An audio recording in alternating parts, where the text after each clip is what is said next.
Hi, this is Sheila Fageron with the Fageron Group at eXp Realty. Today we're going to be talking about how to increase the value of your home.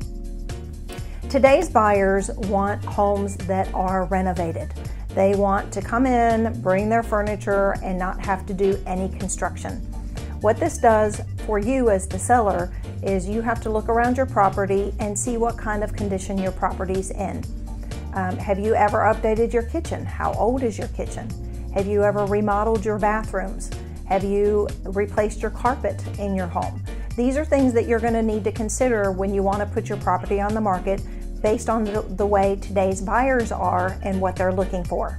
Buyers typically, when they sit down and talk with us, the first thing they say is, I want hardwood floors, I want granite countertops, I want stainless steel appliances, and many times the buyers aren't even willing to consider or look at properties that do not have these things. If these are things that you have not done to your home or are not willing to do to your home, then we need to have a discussion about what we would need to do to help your property be positioned in the best way to sell it for the most money without you having to do renovations to that level.